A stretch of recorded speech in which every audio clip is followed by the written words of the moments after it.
This podcast is part of the Big Heads Media Podcast Network. Go to bigheadsmedia.com for more great podcasts. Ranger Rainbow. Action Bros now. We like turtles. All that and more. Hey, Tysonator, can you start the show for us? Just punch it. I don't want to punch him. Punch it, Tyson. It's going to fucking hurt my hand. He's made of metal. Do it, Tyson. God damn it. Punch it. Super Media Bros.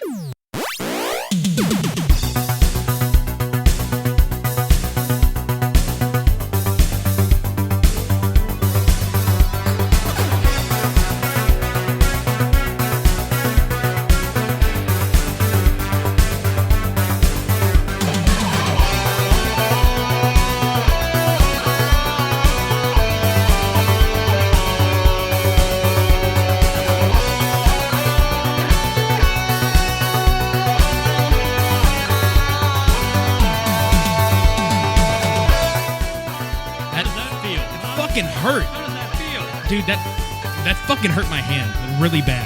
Good. No, not good. I'll never be able to throw a right hook again. I mean, until it heals up. Okay, then you'll be fine, and you will stop whining. All right. Well, I was wondering when he was going to stop playing. He's just kind of fucking sitting there staring at me now.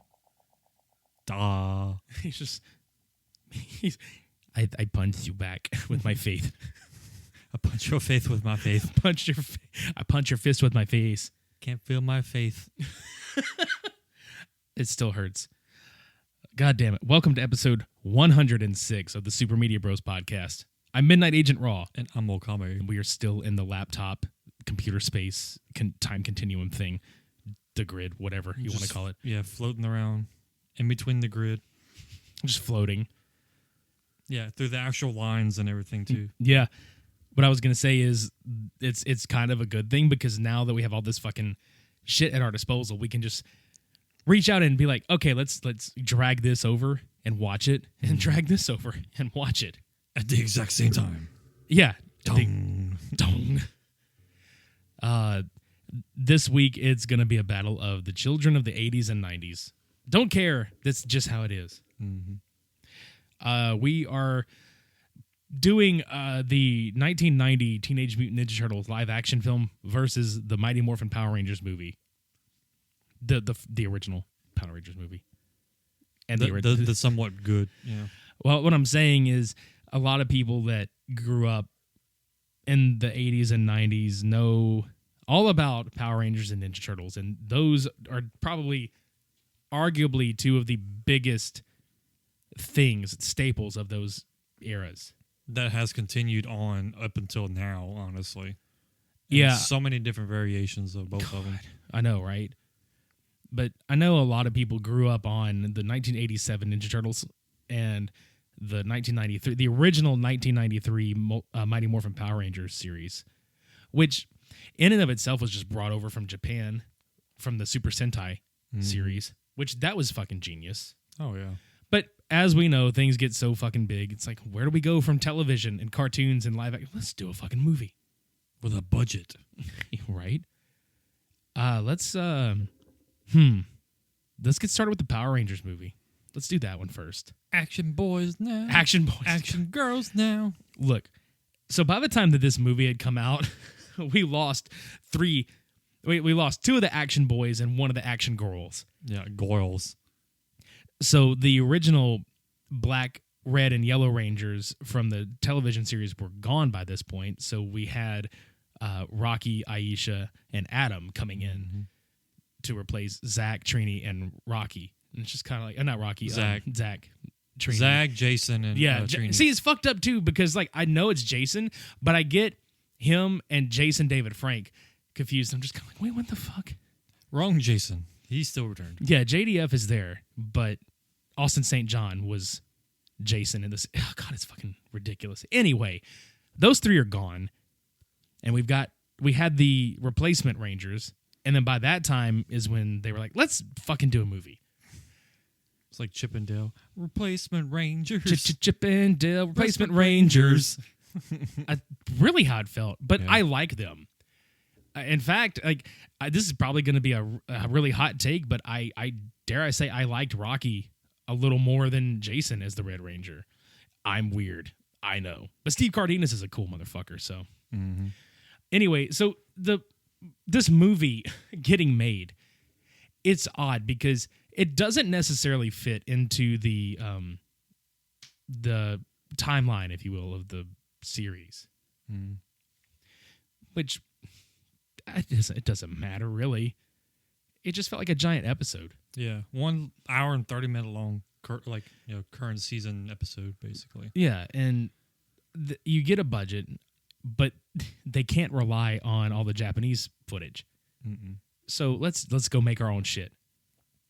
See, the biggest thing about this film we didn't really understand was why did they go to CGI versus doing the original suits that they did in the actual show? Yeah, I mean, I think that was the biggest complaint, which at the time, you look back on stuff and you think to yourself, because I've said it out loud a million times when it comes to movies like this and some other stuff, it's like, did we really buy that as being like state of the art in 1995? I mean, you got to look at a lot of the movies that came out around that decade, too. I mean, like Mortal Kombat was the same way. CGI was terrible, but they said it was top of the line at that point. I mean, I guess so, but, oh, God, well, we can both agree that the CGI in Mortal Kombat Annihilation was far worse. True. Which is fucked up because it came out like a couple of years after the fact. But I don't know if it's necessarily like, okay, here's the amount of money we can spend on the CGI, or if it was just the technology at the time was not able to keep up with it, which is dumb because Terminator 2 was really fucking good and still holds up, and it was like 1991. Mm-hmm. So I guess we can chalk it up to like the smaller. It's a big budget, but it was smaller budget. Right. I think it was like, don't quote me on this. I think it may have been like a $10 or $20 million budget for this movie. But it got the job done, and it remains a cult classic favorite to this day that a lot of people still talk about. So without getting long-winded into both of these, because honestly at this point, if you haven't seen these films, you've missed out completely in the last couple of decades. But the original Rangers are off doing their own little thing, and there's a construction site at some point when they're doing this like skydiving like charity event or some kind of like citywide event going on. The Angel Grove Jumpathon. Yeah. So that point is they're basically diving down from an airplane, landing on this target for like some kind of event. Don't understand why. They don't really go into much detail. No, it's just a thing that's there. But that's not the point. The point is there's a construction site, and apparently they stumble across this big-ass fucking manhole that looks like the Ninja Turtles manhole from Manhattan, but it looked like it had an Aztec-looking symbol on it. Yeah. And they excavated, they open it up, and there's this big old dragon claw with like a purple egg on it, or in it. So what do? They try to just, open it up. It doesn't want to open up because it has electrical field that, shocks them and shit. Let's open it because we don't know what the fuck it is, but we want to find out. Yeah. All while in the meantime, the Rangers are doing this thing again. They're skating through the parks and all through Angel Grove. Fucking Ivan Oof. Yeah. Jesus Christ. Yeah, like that's the thing too. Like the whole skydiving sequence and then rollerblading. Let's fit every fucking cool aspect of the 90s that we can into this movie. Even though it's not like a nostalgia piece. I said this while we were watching it. This movie is like peak fucking 90s, dude.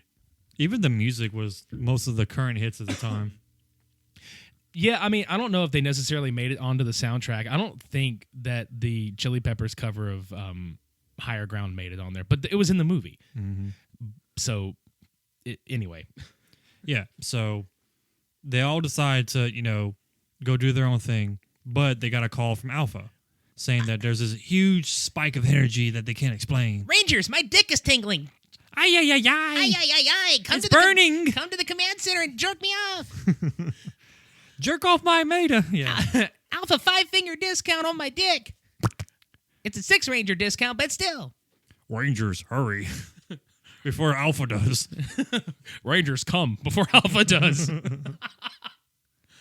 But yeah, they get called in by Alpha and Zordon because, like I said, there's a huge spike of negative energy that they can't explain. His dick spike. Yeah. And Rita and Zed. After 6,000 years, you opened this egg. That's all I would ever would be funny if that's all she does when she appears. Like you just see her and she She's like Roseanne Barb. Oh God. Dan! I think I just threw up in my mouth a little Yeah. bit. She kind of reminds me. All she does is nag and scream. Ew. Yeah. Ew. But anyway, there's security surrounding the egg, and then both of them come out of hyperspace or this little time continuum portal shit, and they're like, Zed's like, yes, my egg is finally here. right, and she's all like, "You brought us here for a tub of snot." Yeah, That was a pretty good line. like she fingered the snot. It was just like, ew. Ew! I'm used to this on a Friday night. Except it's red. Ew. Zed head. Yeah. Speaking of, dude, I loved that they made his brain pulsate. Mm-hmm. Like that was a nice little touch. Like I said this earlier, I will forever love Zed's character and just his design. Like he's just so menacing and just fucking awesome looking. Red Zed redemption. Just that chrome finish pieces around like his muscle structure and the headpiece with the Z on it and his fucking staff with the Z. I mean, come on, it's Dude, fucking badass. Zed's a straight up fucking G. Yeah. I don't care I don't give a fuck what anybody says. That man is.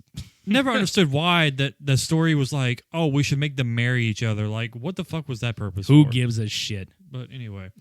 Yeah, so he opens the egg. And here comes Grandpa. Dude, I had to laugh because the first fucking thought, everybody that's listening out there, if you watched this and you like Star Wars, the thing that pops through your head should be this exactly. Because at the same fucking time, Ooze gets pissed off and shoots lightning out of his fingers, and I'm just kind of like, okay, Emperor Purpletine. Call me nuts. Like, what the fuck, dude? They basically mention, okay, do you know who Zordon is? He's like, do I? Hell yeah. Ah! They all scream. Like, he's like, ah! Zed's like, ah. Rita's like, ah! And then Goldar's like, yeah. Dude, Rita Repulsa's scream reminds me of the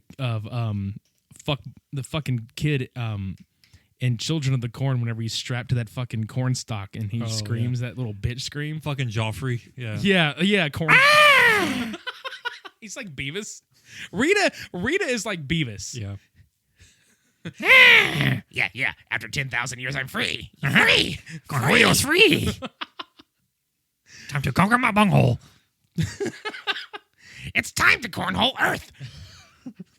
So they cornhole Earth for Rangers. a season and a half, and then this shit fucking happens. Yeah. But it makes me laugh though, because he gets out and he's just like, yeah, I want to fucking kill Zordon. So Zed and Rita and them and Goldar, they just fucking leave. And then Ivan just stays behind because he's like, I smell teenagers. And you're just like, ew. He reminds me of Mary from Hocus Pocus. I smell children. What if he was Mary from fucking Hocus Pocus? Kathy and Jimmy as Ivan Ooze would be fucking great. Ivana Ooze. Yeah. Have the same facial features and everything from the movie. I smell teenagers. And the Rangers come flying in on brooms and shit. Yeah. But instead they fly down like the fucking The More You Know sign on NBC. It was like reading Rainbow just happened in our face. Like, Reading Rangers! And they just, Oh no, ay, what am I gonna do? I can't read. Cool Cat as Alpha 5. oh my God, we need to get Jason on that. Fucking goddamn it, yes. Anyway, so like he's like, Ooze is like, oh, Zordon still uses kids to do his dirty work. Okay. And then I fucking look, this is a stroke of genius. If you fuckers out there listening are brand new to this show, be prepared to just sit inside of the brains of Cody and myself for just like a couple seconds. This man across from me has probably produced by far some of the funniest shit I've ever heard in my fucking life as a friend and as on this fucking show. Please inform everybody listening what you called the fucking putties. Like, because granted, it's the putties of the film, but it's Ivan Ooze's putties. So let's back it up for a second so we give him a little context. They arrive, and Ivan's, like he said, Zordon still uses kids to do his dirty work. Well, he's like, well, no matter, I'll use my own children. Yeah, bet So you he will. creates his little patrol of people called Prune Patrol The Prune Patrol. because they all look like a bunch of fucking prunes. I fell the fuck out laughing, dude. I mean, coming from a man who looks like he's in his 60s to 70s, and just got out of fucking like Sunny Oaks, middle of the galaxy, and an egg. I mean, the guy must be drinking a lot of prune juice to be that purple for one, because I mean, from what you told me, he probably did drink some kind of like concoction that was similar to prune juice. Yeah, the guy that played him I don't remember what kind of juice it was, but basically between takes, he would like slosh it around in his mouth or drink it or whatever and spit it out, and it would keep his fucking teeth and his tongue and everything inside of his mouth like plum colored. It was probably prune juice. I would fucking laugh my ass off if that's what it was. I don't know if it's exactly that, but something. Yeah, somewhere in Angel Grove. He summons Prune Patrol. That should have been in the fucking beginning of this movie. Just see somewhere in Angel Grove on the bottom of the screen. Where when the plane was flying over, just somewhere in Angel Grove. Yeah. But anyway, the Rangers and the Prune Patrol beat the shit out of each other until they get overpowered. And then it's time to morph. It's morphine time. I feel better now. Right? And people made a deal about this. I remember on the trivia for this movie, they made a big deal about the fact that they morphed out of order from the TV series. And it's like, who gives a shit? As long as they fucking morph. Did they morph? Yes. Why does it fucking matter? Yeah, it doesn't matter. And before we get further into it, at one point in this movie, they actually filmed them in the Ranger suits without the black eye parts of their visors because some of the producers were like, they need to emote. And it's like, no, they fucking don't. Have you not seen the TV show? They don't need to emote. No, it's because they need to look like powerful warriors in their things. If they emote and they're scared in their suits, they look like a bunch of Mighty Morphin Power pussies. They're not Power Rangers. Pretty much. So they morph, which the suits are badass in this movie. Yeah, they got the actual armor-looking pieces on them rather than just being all cloth. It's a nice upgrade. So, definitely. Like, if you're going to Americanize, like, the Japanese shit, like, they did it right. I'm happy that they were at least that faithful to it. Because they could have gone completely fucking different. Like they did with the most recent one. The most recent one is not a terrible movie, like, believe it or not. It's actually pretty good. But this one is the OG shit. Yeah. But so they're fighting, and they do some more fighting, and, dude, they look like cum when they blow up. They look like purple cum. Where's fucking Prince where you need him? Purple pain, purple pain. Purple prune. Yeah, because that's what the prune juice does. It's all purple pain. You were making me laugh at the fucking song, the action boy, now action girls now. Yeah, because whenever they were doing the little rollerblading shit earlier, they were just doing this song just out of nowhere. And Richie was like, oh, yeah, I can really dig the soundtrack until this song came on. Yeah, and it was right when they started fighting. They're like, action boy, or however the fuck it goes. I was like, action boys now, action girls now. What the hell's happening? And it felt like just another Cult Cinema movie. And then the fucking handsprings. You were laughing at the overuse of like flipping, flopping, and handspring action. No, let me stop right there for a second. I gotta talk about this shit because this is beyond stupid. Who in the fucking right mind in this whole entire film crew sat there and told these people, okay, I'm gonna get to point A to point B by backflipping. Right behind you. Okay, why couldn't they just like dash to the side or dash to the right or to the front or to the back? It doesn't matter which direction they were going. Just run or walk there. I don't need them backflipping 5-6 million times just to get to, oh, hold on, Aisha. Flip, flip, flip, flip, flip, flip, flip. Hang on, Billy. Like, it's bad enough you hear Jason David Frank just go, hey-ya! Sit. Hi-ya! Every time. Every time he even grunts, he's like, hey-ya! Fun fact, that was almost the title of this episode. It should have been. Sit. Hi-ya! GDF. That's it. Yeah. But no, I want to know exactly why was this relevant? Why was this needed? Because that was so distracting for me, even taking this movie seriously now. Back in the day, not even a problem because I was a fucking moron of a kid. I don't pay attention to that shit. But why? I want to know why they flip. I'm flipping out about it. It's just, it makes no sense. You're wasting energy trying to get to another person in your party. Oh, hold on, let me save you real quick. Flip, flip, flip. They're flipping all over. I want to know why they flip. I really do want to know why they flip. Yeah. Anyway, so they beat the shit out of him, right? Yeah. Ooze invades the command center. He comes all over it and knocks shit over, makes a Brady Bunch reference, and fucking kills the command center. And then Zordon is left in a fucking pile of crystals looking like the Stay Puft Marshmallow Man's nutsack. You know what he reminds me of? He reminds me of a nutsack in the middle of Earthbound. Yeah. With all the crystals are like chakras aligned. Do you remember antiquing? Yeah. Like when you just like slap motherfuckers with flour? He looks like somebody just slapped. It's like a nut sack that was slapped with flour, like a 70-year-old ball sack. Just. It kind of reminds me of Viva la Bam. Something he That's would what do. I'm saying. Yeah. It's exactly like fucking like CKY Viva la Bam. It's like a Rangers. Why did you? Oh, he just falls. Oh. His Vito just, oh my God. God, what if Don Vito was Zordon, dude? Rangers. No, it's not even Rangers. They come in, they're like, Zordon, yo! Just, yo! What does he do this shit? I don't even know what he's doing. No, I want, okay, since he's dead, I would love to see some unused footage of him put there and then have the surviving cast of Jackass beat the Power Rangers. Oh my God. Why hasn't YouTube done this yet? Why haven't we done this yet? We should. I know we should, but I just... Rangers, he revived. Yo! He just... I was just trying to do this shit. And now you bring me back? Just, yo, that's it. Yo, Rangers. Fucking like drinking 56 shots of peppermint schnapps and everything. Oh, God damn it. Anyway, we're going off the rails here. Dude, he has the jowls to like jiggle around to make it look like Oh, my Zordon too. fucking God, dude. Jowldon.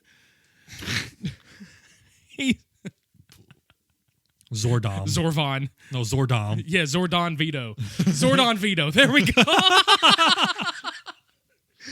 Fuck. So anyway, I just laugh at this scene because it's like he's laying there and he's just got this fucking like literally defeated look on his face and he's just, well, fuck. Call the Rangers. Yeah, if you can. Because that's what happens in the fight, too, because the Rangers lose their power, because the command center's down, so they lose the morphing grid and everything, so their suits go away. Mm-hmm. And for the first time in what seems to be years, they have to run to the command center. They fucking can't flip-flop and fly. They gotta run. I mean, they could flip-flop, but, that's just, why. That's a long distance from the construction site to the fucking command center. Right, dude, But, yeah, continue on to... They see Zordon, the state he's in, ay, everywhere. Literally, everywhere. And apparently there's another way to bring him back. There's a power source on a planet called... Phaedos. Alpha has one more trick up his sleeve to get him there, but to get back, there's no guarantee. You've got to find the power. Find the power to get back. Yeah. They're like, okay. They all agree, because, they're like, it's for Zordon. It's for Zordon and fuck Angel Grove. Like, let's just get out of here on a vacation. Get off this planet. So they travel to Octu, or, a.k.a. they find Luke Skywalker, and they look at him, and they're like, holy shit. And, like, the waves are crashing against the ocean, and they hand him their power morphers, and he looks at him, and he throws them off the cliff. He just yeets them off. Yeet! Gone. Yep. Mm-hmm. That's not really what happens. No. But as they're going about, Ooze returns to the Rita Repulsa love nest that's up fucking love that up shit. on the moon. The Rita Repulsa love nest. Yeah. That needs to be a fucking show, like a spin-off show. It's like the Honeymooners. It's like MTV Singled Out. Yeah. And she's Jenny McCarthy. Oh, God. It's so bad, dude. But yeah, anyway, so... Or like Big Brother. Right? Is this where they basically... they like talk shit about him? Yeah, because Rita's just talking smack about him still. The Power Rangers aren't destroyed because he just let them fly off to Phaedos. And Zed's like, who's this prick think he is? Taking over my spot. So what does he do? He puts them in a fucking snow globe and he just tortures their ass. Yeah, and fucking Goldar. Oh, we never liked those dingle dorks in the first place. Sounds like fucking Randy Savage with a hernia. Oh, yeah. Oh, ow, yeah. I need a Slim Jim. Hold on. I gotta talk about this line before we go any further, because it makes me laugh. Fucking Tommy Oliver. We may not have the power, but we're still the Power Rangers. No, you're Bitch, just Rangers. Yeah, you're just Rangers. You fucking basic cunt. Like, you're just Rangers at this point. Don't fucking, like... Don't oversell yourself. Yeah. Not right now. Not when you know you're not capable of this shit. You're the Sour Rangers, okay? Yeah. Because you got your asses beat. The Hour Rangers. Yeah. Ow. We're Rangers. We're Rangers. Right, yeah. We're Rangers. So that fucking happens, and Ooze creates Ivan's ooze to fucking possess the parents of Angel Grove, which is The plot. it's the weirdest. Like, he's trying to find his. What the fuck did he call that shit? Something. The Trons. Ectomorphicon. Ectomorphicon. Ectonomicon. Exactly. Something. The Ectonomicon. That would have been much better.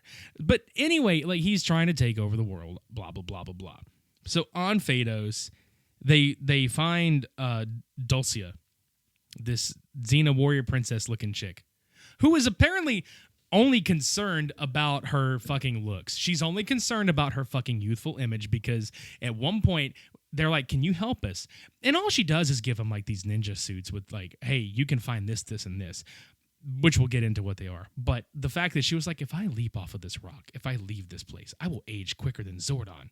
Like, bitch, the fate of the universe is in, very huge peril, but you give a fuck about your goddamn looks above all else. You vain bitch. She's shallow as fuck. Mm-hmm. But yeah, she gives them each a spirit animal based off of what they feel on the inside. And, what do we get? Aisha's the bear, because she's strong, fierce. Yep.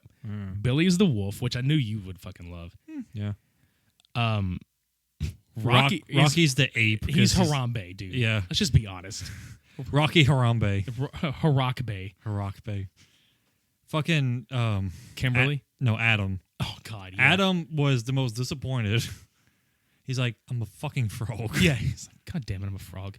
And she's like, but a frog is the one you would like to kiss. I'm like, bitch, I don't care. Right? Like, he doesn't give a flying fuck about any of that shit. But Johnny Young Bosch actually really hated that in real life. He thought it was the stupidest idea. So he actually improv that line. I'm a frog. She's like, what's wrong? I'm a frog. But, I mean, in realistic speaking terms, Yeah. Japanese culture does revere the frog as one of a very powerful animal spirit. So it's not like it's off kilter. Oh, fuck it. Dude, frogs are the shit. I don't give a fuck what anybody says. More of a toad, but, still, either way. Still. But, yeah, back to the animals. Kimberly's the crane. Yeah. And then Tommy is the falcon. Yeah. Falcon punch. Fuck yeah. Or, later on, kick. Dude, you know what else I think is fucking funny? What's that? Is when they get there, right? Before they even get any of this shit, they're attacked by the fucking Tengu warriors, which are just basically like giant porgs.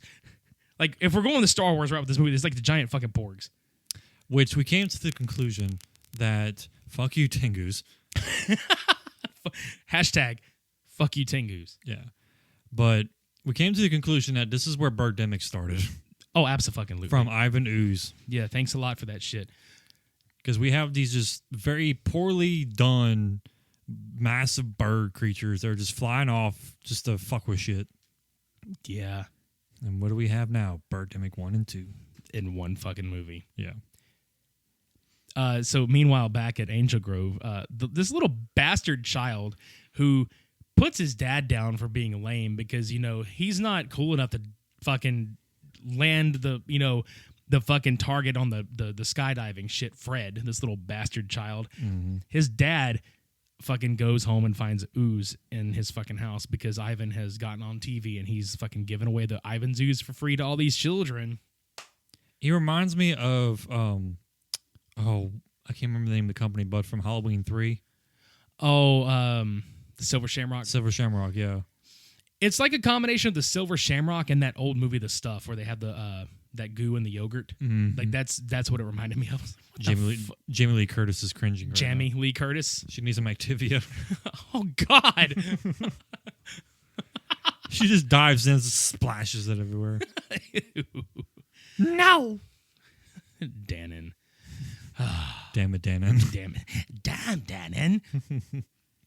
Anyway, so like Dulcia calls upon all these ancient fuckers and like, oh, we're the Ninjetti now. Cool. We're the Mighty Morphin Ninjetti. Rangers? I feel like this is like a stab at, well, it's kind of way back in the day, honestly, but I feel like this is kind of relevant to like how Lego went to Ninjago, just randomly just threw something like, let's make something ninja, but not ninja. Just call it Ninjago. Yeah. Okay. Ninjago. Yeah. Ninjago. Ninja Go. Ninjago. Yeah. Ninjetti. Ninjete. Ninjetti sounds like a really fancy sports car. Either that or like a Japanese Italian mesh dish. Ninjetti. Really fucking weird. Yeah. Oh, the Ninjetti. The Ninjetti. It's like sushi with spaghetti. You motherfucker, Ninjetti, motherfucker, will kick your ass. That's just picture some dude being really hoarse when he talks. Nah, the Ninjetti will come and fuck you up. Hey, boys, it's the Power Rangers. Oh, never mind. Oh, the fucking Power Rangers. Hey, fuck them. Yo. What? Fuck him. He's an asshole. They're all assholes. They're all assholes. Bring me my spaghetti. Never forget. Never forget my spaghetti. Not my Or ninja. you will regret. Somebody touch my spaghetti. Somebody touch my ninjet. Yeah, dude.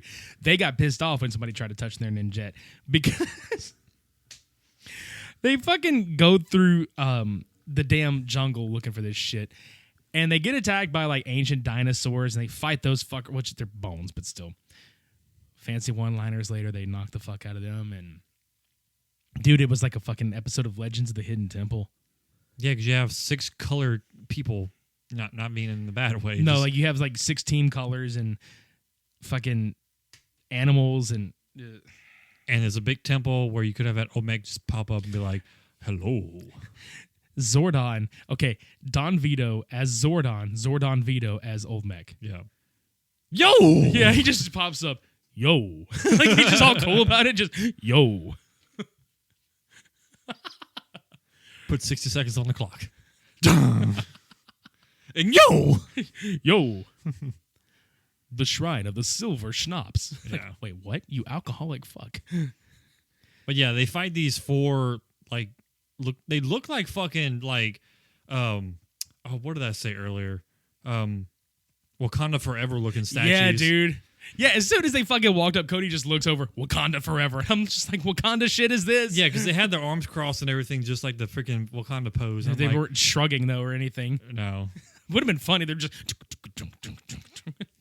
JDF's like, Mbappe! the fuck? Yeah, we Bombay! Mbappe! Bombay! Mbappe! That's fucking amazing. Yeah. I'm surprised they didn't chant something like that. Dude, during this fight, the one thing that sticks out is not any of the fights. It's Ninjetti corkscrew kick. Yeah, this is all from your courtesy of Jason David Frank. Ninjetti corkscrew kick. And he literally does like a arc. It's like a downward arc. He just... You ever go down, guys out there at a water park, you go down like a slide that goes straight the fuck down Yes. and then just fucking curves on straight? That was him. Yeah, that's pretty much it. He looks like he's sliding down and just kicking the fuck out of somebody. You know, if they had the technology back then, they probably had a slide in shot and just edited it out. And he just- The electric slide. yeah. So they kick the fucking shit out of these bastards and they get their fucking they get their power back, which is technically just the power of these ancient animals, but they have Zords now apparently with all these fucking Ninjetti swords. Yeah, and I mean back on Earth it's just Ivan Ooze as being a purple people eater dick face and just being evil, if you want to call it that. Yeah, he enslaves all of the parents to farm his machines out of the ground. Ivan fills them all up with his gunk. His cum. Let's just be honest. The gunk in his junk. His gunk and his drunk. Yeah. And they start running amok. They're literally the size of buildings. They're the massive motherfuckers. The Power Rangers arrive, and it's like, oh shit. We know what's coming. Angel Grove's coming down. Dude, look, everybody that's watched this, and because Cody and I have asked the same fucking question. How the fuck did they go from small ass town Angel Grove to this giant fucking city? Metropolis. Yeah. It's like looking at Los Angeles. It's like they went from like outskirts of Los Angeles to Los Angeles. Oh, literally Los Angeles. yeah. Somewhere. In Los Angeles. But yeah. These machines are running amok. The Power Rangers finally call their Zords, which is, the Harambe, the Dick Frog. Dude, look, it's just the Mega Harambe Zord. Like, I don't care what anybody says. This is Mega Harambe Zord. I mean, he even jumps down like the fucking kid did whenever he fell into the pit. Oh, He's like, yeah. "Hard yank." Yeah, because like Rocky DeSantos is sitting there and he's just like, I've been waiting my whole life for this fucking moment, and just dives off this building onto the big, like, because there's two of the There's like a mantis one and a scorpion. yeah, they beat the shit. Well, they don't beat the shit out of it, but they kill the scorpion one. And it looks like purple cum everywhere. Yeah. Just like, Yeah, because Billy bites the tail off, and just no man, he just bites it off, and then like Adam gets everywhere, and then now here's the one part of the movie that I fucking did laugh at.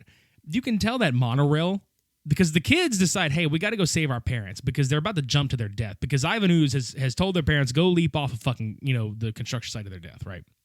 So little Fred decides to go gather all the kids who were playing in the fucking ooze, but apparently it doesn't bother the kids to play in the ooze. So he gathers all the children and Bulk and Skull, and they go try to head off the parents at the the construction site and keep them from jumping to their deaths. mm-hmm. He gets everybody on a monorail.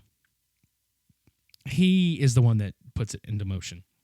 As soon as he gets into it. I mean, there's at least like 40, 50 kids trying to get into this monorail, and as soon as he gets to the control panel, he takes off. Yeah. I am dead serious. I am dead sure that not all those kids got onto that damn monorail. No, little Fred is a little murdering cunt. He probably killed about 50 kids. Yeah. Or at least like 20, 30. Either way, he killed somebody. But yeah, they take off, and one of the machines crumples the fucking monorail track that they're fighting at. And Tommy's like, you guys go ahead. I'm going to, save these kids. I'm going to Falcon Zord this motherfucker. Falcon punch. I'm going to fucking Zord it. Yeah. So he lands his Falcon Zord along the rail underneath it, toward the kids' monorail just goes right over him. There's no way that would have happened. How does it not derail from literally no track? Like, there's no... Okay, I don't see a monorail track on top of this Falcon. I swear to God, dude, like, Tommy Oliver, in all reality, would have killed every goddamn child on that monorail. Mm-hmm. Trying to be the hero. And then he would have saw them fly off the edge like, oh, shit! And he probably has PTSD from, like, the rest of his life. He's got... Oh, no. He's got power train stress disorder. Yeah. And there we go. Powerfully traumatic stress. Oh, my God. Like, he'd be a power stranger after that, because he'd move off to some city where nobody knew who the fuck he was. And it's like, what's your name? Dan. My name's Jason. Right? Because I'm a killer. Oh. But that didn't happen. No. He saved those kids. Good luck, kids. And then he flies away, because he's gone to do all this while the rest of the team has formed the Megazord. And then he finally gets, which this is where the CG comes in, where we're just like, God, come on, dude. Like, I've seen PlayStation 1 graphics that look better than this shit. So Ivan turns into friggin' massive purple people eating cock. Just this long fucking stretch of goop. This long stretch of throbbing, goopy cock. Yeah. Goes into the Mantis machine and transforms into a little bit bigger version of it. They start fighting it off. He got wings. Yeah.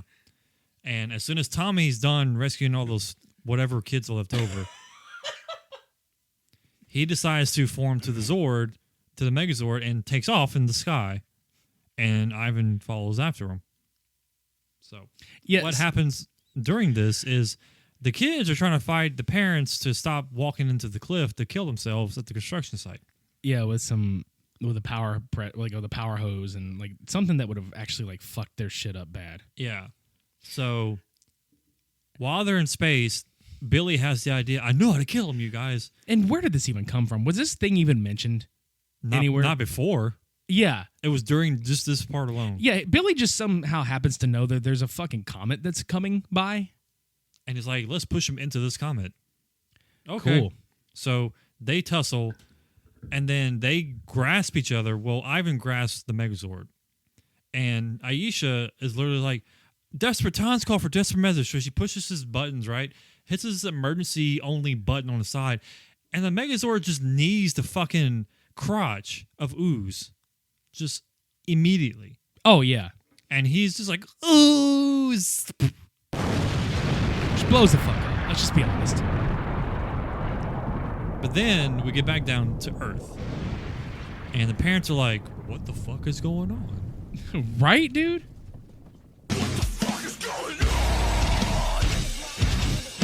Yep. Now, what I'm about to say next, I need to bring some context again for this part. Sure. So, this film, the version that we found on YouTube, had Indonesian subtitles. Yes. So we're like making fun of a lot of the words that are coming from the bottom of the screen. So it's just bear with us for a second. Oh, yeah. Well, while we're watching this scene where Fred reunites with his dad, and you see him looking up, he goes, "Dad?" And on the bottom, the translation for dad is "Ayah." Yeah. So in our minds, the entire time, Jason David Frank is screaming, "Ayah! Dad! Yo! Yo! Yo! But then what was the word for son? It was like neck. Yeah, it was neck. Yeah. Yak! It's like, "Ayah! Neck! Ayah! Ayah! Neck!" My neck! Ayah! My neck! Like ayah, like neck. Exactly. Good shit. So the ooze is destroyed. The parents get their conscience and their self-control back. The Power Rangers finally eat because they made a reference to that way at the start of this movie. Like, man, I'm hungry. They finally fucking get to eat Some fucking crab legs. Oh man, it's like a fucking goddamn glorious food spread. Yeah. So Fred jokes about, he's like, I'm going to be a ranger one day. Fred, the Silver Ranger. Fred, the Gold Ranger. Nah, bitch. He didn't become the fucking Gold Ranger. You know who did become the Gold Ranger? Fucking Jason from like the original Red Ranger came back and became the Gold Ranger eventually. And that's funny as shit. Just got dicked over by an older man. It's like, fuck you, Fred. Yeah. Drop dead, Fred. I'm going to be the Gold Ranger. Because you hate your dad. Fuck you. Fuck you, asshole. But yeah, then they have this fireworks ceremony to celebrate the victory of the Power Rangers. Everybody's having this fucking tender moment. Van Halen's playing in the background. Oh, I fucking love Van Halen. And then I love whenever it's just like, thank you, Power Rangers, and Bulk and Skull are like, what? Power Rangers. Yeah, Power Rangers, Bulk and Skull. like they fucking saved the day. Oh my God. But I do like that they, there were certain points in the rest of the franchise, whenever they switched over to like the Alien Rangers and then the Zeo Rangers, like all that shit, that Bulk and Skull became less of assholes and they became more of like, we're going to try to help. Yeah. So I liked that because Bulk and Skull are pretty dim-wit fuckers, but at the end of the day, you cannot help but like them. Mm-hmm. But that's the Power Rangers movie. And it's not hard to see why it's a cult classic. I feel like the campiness of the television series was there and it was put on display, and it is what it is, man. And it's a fun popcorn flick. I swear to God, like it's a fun popcorn flick. Mm-hmm. So that's a thing. Yeah. Before we move on to the Ninja Turtles, we're going to hear from Small Town Secrets.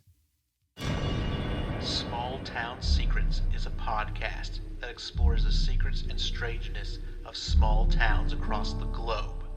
They may be local legends, paranormal, true crime, or just plain weird.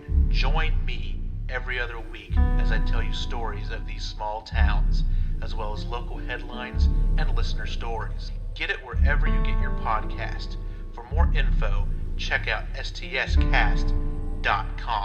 Every town has a secret. What is yours? The fuck if I know. I have no idea what our secret is. The secret is we have no secret. This is true. This is true. Well, actually, no, we don't really. We have a secret, but it's not so much a secret, I guess, because they have the whole Jean Lafitte thing. This is true. That's very there's true. the treasure of Jean Lafitte on the bottom of the lake. I'm like, okay, Sure, okay. whatever. Whatever. We do what we want. That's right. And what we want to do is we want to talk about the Ninja Turtles movie from 1990. The very first. Yeah. Featuring the Jim Henson Muppet Creature Workshop design on these characters, which carried over into the sequel, but we're not going to talk about the sequels. We're going to talk about the original, the very first, the 1990 Ninja Turtles movie, which at the time was the highest grossing independent film, like, ever at that moment in time. Mm-hmm. the effects, they still hold up to this day. There's a lot of really good camera angling. Like there's a lot of good shots. It's just a good movie in general. But just the fact that it's 30 years ago and like the puppet effects are still holding. It's like watching like Dark Crystal and shit like that. And it's just like, fuck, dude, I love anything that has to do with the Muppets. Yeah, with Jim Henson in general. So yeah, Jim Henson is still one of the most influential people that has ever lived. practical effects and stuff. Oh hell yeah! Mm-hmm. So Cody and I have seen this. Like, it's you can jot bullet points down for something like this because fuck, I think between the two of us, we've probably seen this movie over like 100 times, like fucking easily. Oh yeah. I would dare say I've probably seen this movie that many times myself, but I probably ran the tape till it broke whenever I was a kid. Because I used to have that old VHS with the Pizza Hut commercial at the very beginning of it. Mm-hmm. When it was the Family Home Entertainment, the FHE company. Holy shit. I can't believe I remember all this crap. But yeah, so basically kind of recap this movie here and there. Crime wave is hitting New York, Manhattan. Nobody knows what's going on. April O'Neil is dedicated to find out what the fuck's going on. She gets cornered at some point by some muggers after her first, the first night of the movies, basically. And you see the saving of April O'Neil with the turtles because you see Raphael Sy flying through the lamp, breaking the light. They rescue her, forgets the Sy on the ground. And Raphael pokes his head out to see if he can grab it, and he can't because there's too much, ice going around. Yeah. So April turns to see the size on the ground. She picks it up and stashes it, and he's just like, damn. Yep, and then you start the opening credits sequence where they're going in the sewer, and you kind of figure out, okay, this movie was based on the comics, like on the actual Kevin Eastman and Peter Laird, in 1984 series, pretty much basically a length version of the one shot that they did initially, and there's a lot of elements of the 87 series in, like the colored bandanas. The personalities are a little bit lighthearted as far as the turtles themselves. They like pizza, the whole everything you grew up on. It's there, but it's a dark movie because, like you said in the beginning, when April's talking about all the crime wave happening, you see all these people. Like you see a couple of people in Foot Clan outfits, and you see just kids, like teenagers, just robbing motherfuckers left and right. Now I had to laugh though because in one sequence where that woman's watching the TV on that little the fire ledge, and she. Hey, dude! She like hovers over the ledge, just like, "Hi." Yeah, and he's just fucking hauling ass with the one arming this TV, and it's just like, "I love New York" on the side of it. So that dude's like stealing shit. He's just like, "Man, I love New York." He's just like fucking stealing shit, running away with it and everything. But no, like it's a really nice introduction to the Turtles as a family in the beginning, which is fucking really cool because this movie has a lot of heart. And granted, both of these movies really deal with. Our master is in peril, and so is the city. We need to save both. Right. So, aside from being staples of these generations, if you guys are looking for the connection out there, this is like one of the connections. Mm-hmm. But yeah, like you said, they go through this. They go through the sewer, and dude, it's oh my god, just the lines, the bickering, the personality traits of all the turtles is just fucking hilarious. Because Splinter's sitting there trying to be like, talk to Leo. It's like, oh, were you seen during this? And all this stuff. And, Leo's... They try to go to meditate, and I think it was Mikey puts on music. Yeah, they put on tequila. Mm-hmm. And him and Donatello are like just, being shitheads and dancing around. And he's ordered a pizza, and like Raphael's just kind of like over all of it. He's just like, I'm going to go to a movie. Well, no, he's pissed off because he lost his side. Yeah, that's what I'm saying. He's just over it. He's over the whole fucking thing. He's just done. But yeah, he decides to go watch a film while the rest of them are just doing this goofy shit. Bro, that shit makes me laugh because he leaves. Michelangelo is, or Donatello, this is really cool shot, like where he's skating through the sewers and shit. And he's talking to Michelangelo. And like, I mean, we'll skim through the movie mostly, but there's like some parts I want to kind of like point out because there's build there. It's not just like, oh, here's a movie and there's some stuff sprinkled in where if you're paying attention, there's plot. Mm-hmm. So Donatello is sitting there asking Michelangelo if he ever thought about what it would be like to not have Splinter, because Splinter was basically giving them a whole speech about, oh, well, I'm not always going to be here, and you need to rely on each other, blah, blah, blah. Michelangelo just kind of blows it off. Like, not that it's not serious, but he's just kind of like, it's Michelangelo, dude. He's like, oh, well, time's up, $3 off the pizza, you know. You know, that whole funny sequence with the pizza delivery guy from Domino's. Oh my fucking God. I love that sequence so much. Hey, this is a 10. The tab's 13.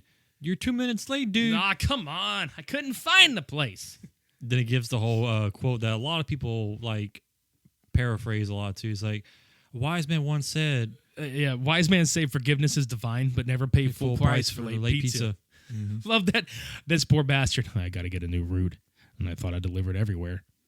Mikey should have got some for Papa John's if he was actually a thing back then. Oh, my fucking God. I've had over 40 pizzas in the last 30 days. That's Michelangelo.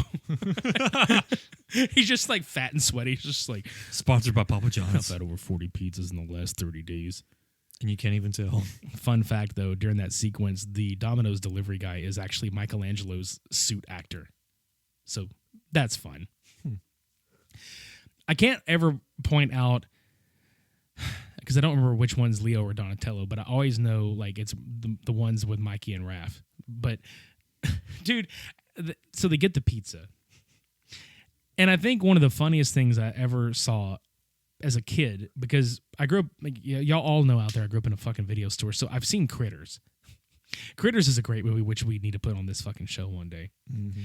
Raphael comes out of the fucking theater, and he just looks at the marquee, and he's just kind of rolls his eyes. He's like, ugh. Where do they come up with this stuff? Which is so fucking true. It's so funny. Oh, yeah. This is where he meets Casey Jones. Yeah, there's some muggers that come and take some lady's purse. They run off. Raph trips them, points to him. It's like, Yeah, bitches be tripping. Don't be doing stupid. You're stupid. You want to get stupid? Let's get stupid. Let's get stupid. Yeah. So they take off. Raphael listens to Straight Shot Home. Yeah, he does. Thanks, Chase. Yeah. But no, they take off in the bushes and they meet Casey Jones, which he proceeds to beat the shit out of them because their justice isn't served yet. So Raph stops him, says, this is not how you do it. He's like, you already did your job, pal, now let me do mine because they need to be taught a lesson. It's like, not like this. Yeah. Oh, my God. So, I love that whole scene because they kind of get into it with the whole Jose Canseco bat line and everything, but then that was funny. My favorite part is like Casey just looking at what are you, some sort of punker? Huh? Yeah. Man, I hate punkers, especially bald ones with green makeup who wear masks over ugly faces. Ooh, he just like ooh, like he just burned his ass. Yeah. But what really pisses Raphael off is whenever because Casey just kind of wins this ordeal or whatever. And runs off and he yells, "Later, freak, I got work to do." And Raphael just like loses it because he got called a freak. Mm-hmm. Which being him, I can understand that. Yeah. They just want to fit in. They don't necessarily enjoy living in the shadows. It's just like they have to. But that's the sequence where Raphael sort of has the interaction with his suit actor or voice guy because he leaps over this taxi cab because he's chasing Casey down the street. And his actor is in the back seat. He's like, what the heck was that? I fucking love the driver. There's some sort of a big turtle in a trench coat. You're going to LaGuardia, right? just like this is some everyday shit in New York City. But like another touching scene, like right after that, is when he gets home. Splinter's there, and he has this real heart to heart with him, where he's like, I've tried to channel your anger. You're unique among your brothers because you choose to face this enemy alone. Don't let it consume you, and don't forget that we're here and we love you. Mm-hmm. It's a touching moment. Raphael was just like, eh. Yeah, but that's the thing is Raphael might be an angry person, but I think he at the no pun intended, but at the heart of it all, he's got the biggest heart out of all four of them. Mm-hmm. Definitely. I mean, Michelangelo's always been my favorite Ninja Turtle, but Raphael is absolutely my second favorite turtle because of things like that. But I always was a Mikey guy because I grew up loving him. But yeah, that's the funny thing too. I'm the Raph person. I love just his personality fits me so well. Oh yeah. So yeah, I mean, well, Michelangelo is absolutely like a personality trait of mine. Like I will fucking go down and say that shit. He is an ENFP like you are. Yeah, he is. That's what I'm saying. So, but yeah, like this is where we find out Danny, because you've seen this kid in the beginning of the montage with the Sex Pistols t-shirt on, and he's just, he's wallet running and helping like all this shit, and you're just kind of like, oh, this little bastard he's somebody in this movie, right? Yeah, he's actually part of the Foot Clan, and he's just ganking shit left and right, especially from his own father, who is actually April O'Neil's boss, Charlie. Yep, fucking Charles, goddammit, Chuck. Yeah. But yeah, that's where, like, because they go over to April's apartment to check on her after the mugging from the night before. And Danny steals money from April's wallet while she's not looking. And while this is happening, Charles is kind of giving April shit because she is basically giving the chief of police, Chief Stearns, a bunch of shit about not taking any of these things seriously or whatever. Giving him a stern talk. Yeah, literally. But Charles is like, no, the chief of police is chewing my ass over. Just, take it fucking easy. Don't, Yeah, he's ham. getting the mayor on his ass about it. Oh, yeah. He's like, don't go ham, motherfucker. Yeah. So what does she do? She goes ham on him. Literally just... Yeah. There's the interview where she's just like, okay, so literally, what are you telling us that you're doing? Oh, we're doing the best we can. He's like, are you really? Yeah, and I fucking love it because he calls her into his office, and then while she gets called into his office, you see in the background that Danny's been arrested. Mm-hmm. He's being booked. Right. But I Book love him, how Danny. Exactly, book him, Danny. He fucking rolls in that bitch. And Chief Stearns just looks like a really like Italian knockoff of Bob Hoskins with no mustache. And he's fucking sitting in this desk, and April rolls in there. He's just like, what is it that you hope to accomplish out there besides busting my chops? But she pretty much just kind of insults him to his face, and he just gets pissed and just like yeets her out of his fucking Get office. out! Yeah, you trying to tell me how to do my job? And fucking slams the door. She leaves. Raphael has actually stepped out because the Turtles were watching her on the news. And during that part where she's talking about the Foot, Shredder has like ordered his clan like to find her and silence her. Which at this point we get introduced to Shredder, and he's probably one of my favorite characters in this movie because of his design, his voice, his personality just fit everything that I've known from the comics and the cartoons. Shredder is a bona fide bad motherfucker. Yeah. So they finally get to the point where they trailer her to the subway, and she tries to fend them off with the side that she grabbed from the street whenever she got mugged. Bro, that fucking one-liner she lets out at first, though. Oh, I must be behind my Sony payments. Oh my God, that was fucking great. I'm up behind all my Sony payments again. Like, which just turns around a bunch of ninjas just sitting there. Mm-hmm. And that's either Leonardo or Donatello, the one, like the suit actor. The one that's talking? He slaps the fuck out of her. Yeah. Like, I mean, like compliments from the Foot. Just man. Means shut it. Yeah. Well. But Raphael comes in last minute, beats all their asses. Yeah, because they punch her out at one point. They punch the fuck out of her. Yeah. And he proceeds to save her and brings her to the lair, which was a big no-no because the Foot is actually right behind him. Yeah, one of the Foot Clan guys just follows him there. Mm-hmm. Straight up, just is like, we got your number, bitch. Yep. We gonna find you. So Raphael goes back, confronts the guys. Is like, look, I can't leave her. She was in danger. And April wakes up and freaks the fuck out. It's like, what the fuck is a talking rat doing here with a bunch of turtles? Bruh, he's got some dick fingers. Dude, they're like salad fingers from that fucking... the salad finger? Yeah, that old show, that old internet show. April, my precious. You like wooden spoons? Look at my hands. Just, oh, God. You like turtle soup? Right. Yeah. But no, she's like, what the hell's going on? He's like, well, let me tell you what is going on. I will explain to you what happened. Hey, do it, little mama. Let me whisper in here and tell you something that you might like to hear. They're turtles. Yeah. It'd be funny if he just started like doing the whisper song. Yeah. Where do you see my dick? Where do you see my dick? It looks like my fingers. Where do you see my dick? It looks just like my fingers letting me. He's like, what? Oh, God. But on a serious note, so he explains to them what happened. He was basically disbanded by his family. Like, it was tossed to the side from the scrap that they had back in the day. He came across the turtles that were in the ooze that turned them into what they were, became their mentor, their father figure as they developed into what they are now. And that's the story of what happened. Yeah, like he learned ninja from his master or his owner because he was a pet rat. Yeah. But it was cool because you got to see like the Jim Henson like touch basically, and you see like these baby turtles, and it's like fuck yeah. What dude. came next? I was not prepared for. Pizza. Radical. Fuck yeah, dude, I love that shit. And then of course the whole Renaissance painter names. You know, he tells them he gave them all names. Leonardo, Michelangelo, Donatello, Raphael. I'm gonna chew on my sigh. He's just the most nonchalant. He's just like, fuck it. Right. Yeah. So they wind up taking April back to her house, where she lives in this kind of a loft thing above her dad's old second. What is it called? A second time around. It's like a antique shop. Yeah, it's an antique store. But they take her home, and she's like, I don't have anything to offer you except frozen pizza. And Michelangelo, like a fucking boner, just pops out of the sewer. Let's go for it. Yep. Like, oh my God, you creep. Yeah, they proceed to goof off and hang out and have fun and whatnot. Yeah, I mean, that's the whole Cagney and, Rocky impression sequence. And That Mikey does, yeah. oh, God, it's fucking great. So they end up leaving to go back to the lair, and they find that the lair got broken into. Oh, it's been beyond fucked up. Yeah, everything's trashed, and Splinter's gone. They're freaking the fuck out.